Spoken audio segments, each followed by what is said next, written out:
जानना चाहोगे मोदी जी के विदेश यात्राओं पर कितना खर्चा होता है? तो डिटेल में बताता हूं। देखो, इनकी विदेश यात्राओं पर सरकार ने इस साल रोज 3 करोड़ रुपए खर्च किए हैं। पिछले 6 महीने का हिसाब देखोगे तो पीएम ने 25 दिन में 13 विदेश यात्राएं की है और इन यात्राओं पर 75 करोड़ रुपए खर्च हुए हैं।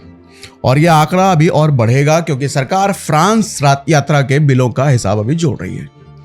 दरअसल विदेश मंत्रालय ने राज्यसभा में पीएम मोदी की विदेश यात्राओं का पूरा हिसाब किताब टेबल पर रखा है और अगर आप एक एक यात्रा का ब्यौरा सुनोगे तो हैरान हो जाओगे। सबसे पहले फरवरी में 2 दिन के लिए पीएम मलेशिया गए और इस छोटी सी यात्रा पर 5.5 करोड़ रुपए खर्च हुए। फिर 2 दिन के लिए ही इजराइल गए और वहां करीब 12 करोड़ रुपए खर्च आया।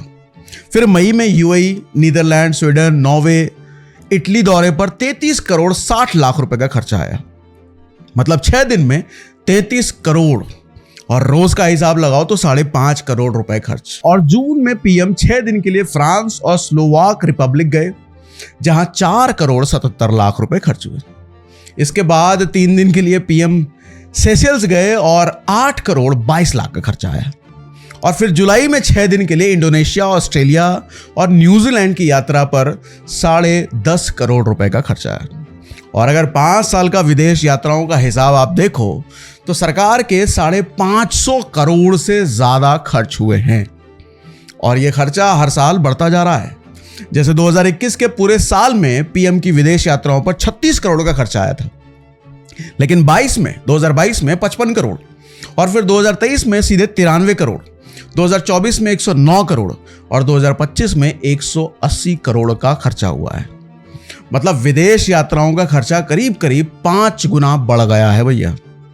देखो, हालांकि सरकार कह रही है कि इन यात्राओं से हमने कुल 316 समझौते किए हैं, एमओयू साइन किए हैं और 2021 से 25 के बीच भारत में करीब 350 अरब डॉलर का विदेशी निवेश भी आया है।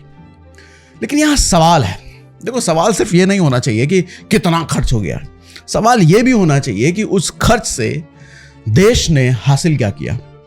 क्योंकि किसी भी विदेश यात्रा की सफलता सिर्फ इससे नहीं आंकी जा सकती कि कितने देश घूमे या कितने कागजों पर साइन किए, बल्कि इस बात से आंकी जाती है कि कितने प्रोजेक्ट्स जमीन पर उतरे, देश में कितनी नौकरियां पैदा हुई, देश की साख कितनी मजबूत हुई। क्योंकि देखो, पैसा खर्च करना आसान है लेकिन असली चैलेंज तो उस खर्च को रिजल्ट में बदलना होता है। आप क्या सोचते हो इन खर्चों के बारे में, बताइएगा।